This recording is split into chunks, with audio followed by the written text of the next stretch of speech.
In this video of C programming, we will discuss while loop.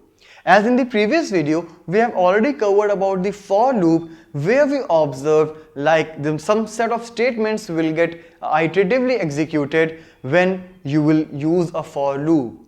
And we used for loop when we knew the number of iterations which we need to perform. Similarly, the while loop will work since it is also a loop, it will also do the iteration thing. But here the basic concept will be a bit different.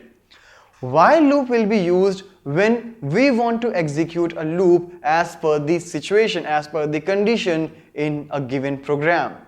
So when we are not sure how many times an iteration will go on, we can go for the while loop. But as I discussed in the previous video as well, if you are good with loops, anytime you can replace one loop with another.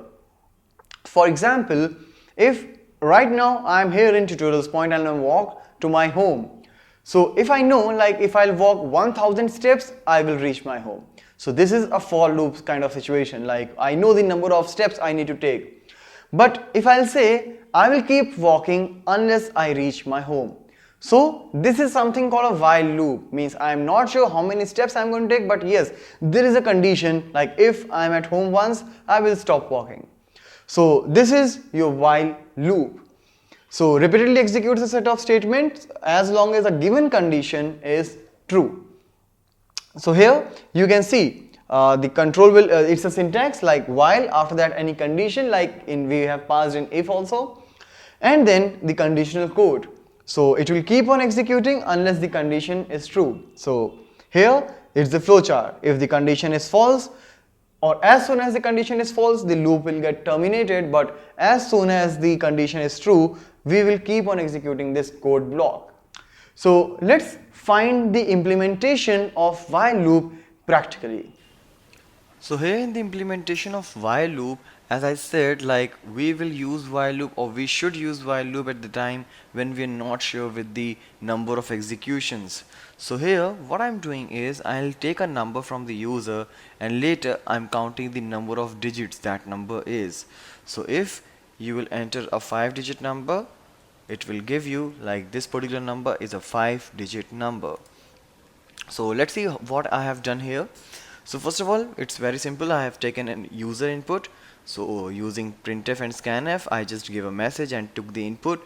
Then I just wanted not to lose this particular number, so I stored the value in another variable to manipulate, and later here for the another variable num1, I checked inside the while loop I'll execute this particular loop unless and until the num1 is not equal to 0.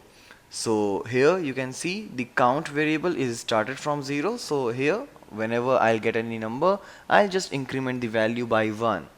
So let's take an example, I entered a number 4, 5, 6, 7 in num1. So what will happen after this, it will divide it by 10, so it will become 456.7. But since here I am working with the integer values, this decimal will not be considered, and here the count which was initially 0 will become 1. Now again the condition will be checked, num1 is not equal to 0. Obviously it's 456 which is not equal to 0. Again it will come inside, will divide it by 10. The decimal value will be ignored, so it will become 45 and it will become 2. Similarly, 45 is not equal to 0, will come again and will be divided again. It will become 4 and it will become 3.